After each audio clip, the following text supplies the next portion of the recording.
shot to do? What are you trying to have? What kind of image do you have in your head? I don't know. I'm more of a conservative player, so I just kind of try to get it out as easily as possible. I'm not trying to do a heroic shot or anything. Okay. So a lot of times what I'll do is I will, just if I'm in the trees or whatever, I'll just see like a gap and I'll try to hit it through there. Don't really visualize anything. So. Yeah, okay. Well, that's a good thing to visualize how the ball is going to move around the trees, things like that. Just having that thought will make your body try to do that. So, Okay. You get to practice. Okay. So just imagine it out here on the range, or yeah, just trying to imagine it between two pins. Want to get around it. Okay. Things like that would definitely help you. Okay. So, do you imagine anything when you try to hit the ball? Not really. I mean, I sometimes kind of focus on a landing spot, but not very often. Okay, so I do recommend just picking a landing spot. Okay. You also want to dial in. If you hit a 60, you're obviously going to have more high shot and then a roll. So you should do like if it's like 70% rate or 70% like loft. Okay. And then 30% roll. Okay. And then just dial in those and then try to pick a spot. Okay. Awesome.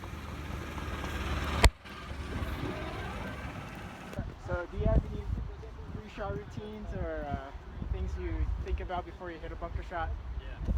So before, like when I just get in the bunker, I just want to think about getting the ball out, not leaving it in the bunker. The other thing that I really try to think about is having my feet open to my target, but then having my face pretty much wide open, so that it kind of balances each other out. And with the distance and everything, like I said, I've been struggling with being able to spin the ball, so a lot of times I'll hit it a little too far and then it just keeps rolling by. So I recommend when you set up to the ball, just after you set up everything, just forget about everything. Just have confidence that you're gonna hit, that you're gonna get it out of the bunker. And just focus on just where to hit the ground before the ball. Okay. Alrighty. Sounds good. Okay, Weston, where you just hooked a little bit on your driver here. Yeah. And then you're just we got two trees on the right side and then a couple of trees on the left. Okay. And then what are you trying to imagine when you're hitting this shot? Well, with this one, since I had that gap in between, I was just thinking about kind of just taking it through the gap and drawing it in on the pin. Yeah.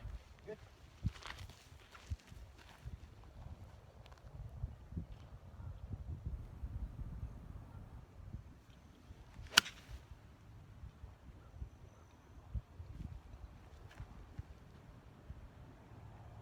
Very nice. Thanks. All right, Weston. So whenever you look at a putt, do you try to look at a line? Yeah. A point? Yeah. So I know a lot of people just kind of pick a point, but one thing I picked a point and I try to visualize like you see on like TV or whatever, like the pro tracers and that kind of stuff. I try to visualize the shot shape that it's going to have as far as where it's going to die into the hole or what's the line going to be. Okay. So what you can also do, instead of just picking a line, it's better if you pick a path.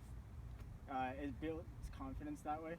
So since the ball is just about 2.5 balls wide, you can think of it as just you have this much space to like a little bit miss.